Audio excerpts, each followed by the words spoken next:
Lagi-lagi, kasus dugaan penipuan dan penggelapan kembali mencuat. Kali ini korbannya merupakan seorang aktris seksi yang dikenal dengan parasnya yang cantik dan dengan penampilannya yang seksi. Sintiara Alona. Diketahui Sintiara diduga ditipu oleh mantan pengacaranya sendiri, yaitu Halim Darmawan, sewaktu dirinya masih mendekam di dalam penjara lantaran kasus prostitusi yang melibatkan dirinya. Merasa dirugikan, aktris film Setan Budek itu akhirnya melaporkan mantan kuasa hukumnya tersebut ke Polda Metro Jaya atas dugaan penipuan dan penggelapan. Laporan polisi itu didaftarkan langsung oleh kuasa hukumnya Waryono Ahmad. Alona mengungkapkan jika dirinya sangat yakin dan percaya kepada pihak yang berwajib akan menyelesaikan permasalahannya dan dirinya berharap oknum seperti mantan pengacaranya itu bisa diadili seberat-beratnya agar tidak ada lagi korban seperti yang dialami oleh dirinya. Lantas, seperti apakah Waryono mengungkapkan kasus dugaan penipuan dan penggelapan yang dialami oleh kliennya tersebut? Benarkah kliennya itu mengalami kerugian hingga mencapai 800 juta rupiah?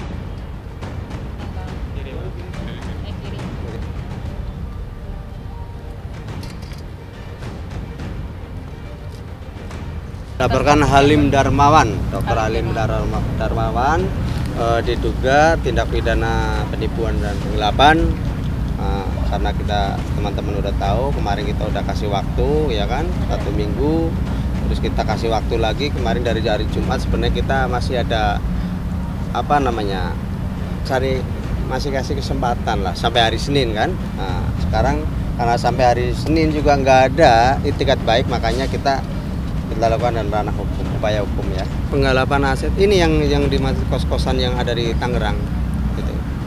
Yang kos-kosan diduga dijual oleh beliau tapi tidak ada kejelasan. Peristiwanya kapan tuh, Bang? Kalau lihat di bukti-bukti kami 30 April 2021. 30 April. Ya. 30. Berupa apa, Bang? Berupa ini kan dikasih surat kuasa jual untuk jual kos-kosan ya, tanah berserta bangunan yang ada di Surangmanggut Timur, Bintaro. Ya. Itu total kerugian nilai? Total kerugian kalau kita lihat dari bukti yang ada itu 800-an juta. Kita ada bukti-bukti semua berupa kwitansi sama bukti transfer. Ada lagi? Kenapa akhirnya laporin, Pak? Kenapa akhirnya laporan?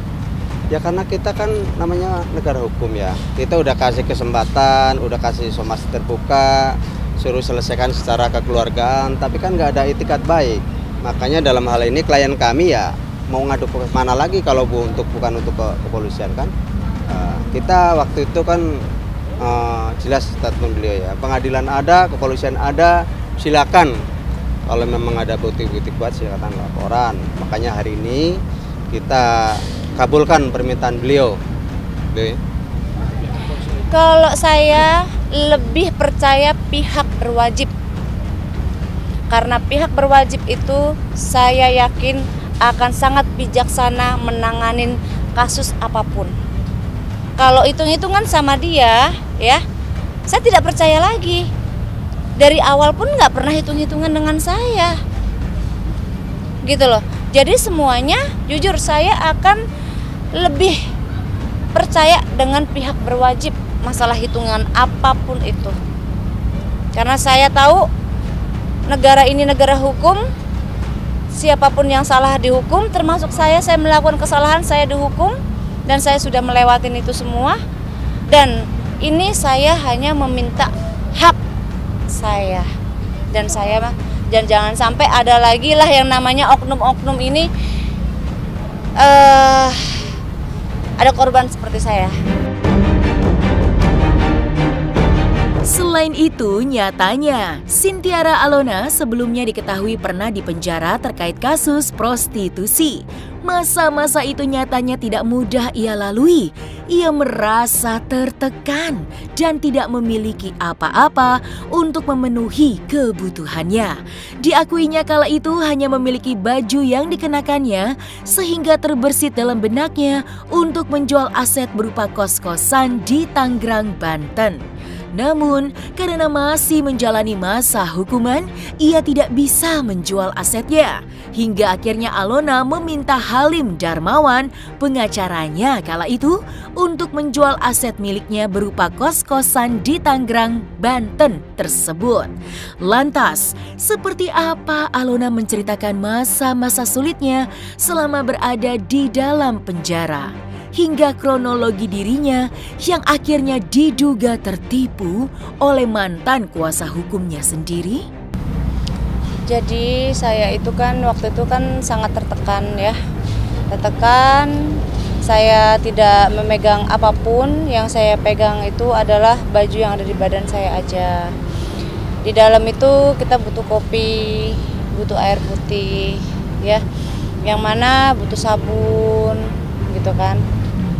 Di saat itu saya mikirnya kalau masalah itu mungkin ibu kandung saya bisa membantu. Tapi kan karena memang kita tidak berkomunikasi dengan ibu kandung saya, jadi sayanya tuh bingung gitu kan. Dan yang saya punya itu aset adalah kos-kosan.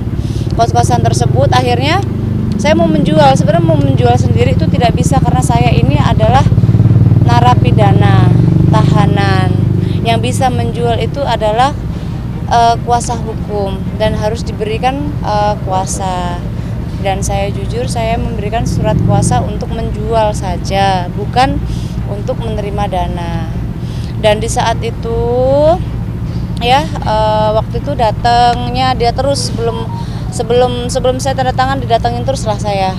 Itu waktu itu yang namanya baru masuk, shock, kaget, psikis, mental, batin semuanya itu drop ya, nggak bisa mikir apa-apa. Yang saya pikirkan adalah saya minta tolong untuk urusin kasus kriminal yang saya hadapin ini. Jadi dia minta uang sekian, saya bilang saya kalau uang jujur saya tidak ada. Saya ada di ATM dan tas saya, handphone saya semuanya ada di saudara Tias, yaitu yang mengaku adalah pacar adik saya. Yang waktu itu juga adik saya kan juga ketangkep kan gitu. Jadi kami tidak memegang apa-apa. Jadi tas, handphone semuanya tuh harus diserahkan ke keluarga. Jadi saya memang baju aja udah yang dipakai gitu kan. Terus saya inisiatif harus, karena kan saya harus berjuang sendiri. Saya tidak punya siapa-siapa. Dan di situ juga saya membutuhkan orang yang membantu saya. Otomatis kalau orang yang membantu itu kan pasti kan ada biaya. Disitulah saya inisiatif, saya mau menjual rumah kosan yang di Jalan Pesantren Bintaro. Di situ saya jual. Itu sebenarnya NJP-nya itu kan kurang lebih itu kan 1,5 M. Tapi ada yang langsung mau bayarin cashnya itu langsung itu di 820 juta. Di saat itu mama saya datang berkunjung ya, dan otomatis yang namanya orang tua yang nggak pernah ke Jakarta, lalu ke Jakarta kan pasti kan butuh biaya. Di situ di situ mama saya diberikan uang tanda jadi 20 juta di cash dan cash ke mama saya. Lalu itu kan berarti kan sisanya kan 800 juta. Di situ memang saya bilang kepada saudara Halim Darmawan, kalau uang tersebut nanti itu tolong kirimkan ke rekening mama saya. Karena kan Halim itu kan dia pegang handphone, bisa komunikasi. Mama saya juga di kampung bisa pegang komunikasi. Nah kalau saya di penjara apa yang saya bisa lakukan? Wartel aja tidak ada. Istilah katanya seperti itu gitu loh. Dan pada akhirnya nggak tahu kenapa tiba-tiba datang dengan seorang wanita yang mengaku itu dia adalah notaris, terus memberikan berkas-berkas yang saya harus tanda tanganin. dalam kondisi saya yang sangat tertekan itu, sangat shock dan sangat apa, itu sempat ditegur oleh pihak berwajib yang sedang berjaga, dibentak, sebenarnya dibentak, nggak boleh yang namanya di sini ada transaksi, nggak boleh ada tanda tangan, nggak boleh begini ini nggak, udah tutup, bawa. Lalu dia mengambil momen yang mana di saat pihak berwajib itu lagi tidak melihat. Yang ini aja deh, cepetan tanda tangan, cepetan, mumpung nggak ada yang lihat. Ini kalau ini nggak ditandatanganin, nanti nggak akan ada yang beli lagi. Jadi kayak ada bujuk rayu itu yang dilakukan kepada saya. Akhirnya ya yang saya di dalam yang shock sekali, yang rasanya aduh pedih sekali. Mau nggak mau saya harus tanda tanganin, karena apa? Kalau misalkan saya nggak tanda tanganin, harus mengembalikan uang DP 20 juta tersebut. Uang 20 juta saya dapat dari mana? Sedangkan penginapan Alona Hotel itu aja disegel, ditutup, tidak ada income sama sekali. Sedangkan ibu saya ini adalah orang kampung, tidak tahu apa-apa. Jadi ya mau nggak mau saya harus tanda tangan gitu. Tapi kalau yang dinyatakan oleh yang saya lihat yang pernah dinyatakan oleh Dr. Halim Darmawan, kalau misalkan saya menitipkan, itu tidak benar. Kalau memang dia ada bukti, tolong tunjukkan buktinya, jangan cuman hanya omongan saja.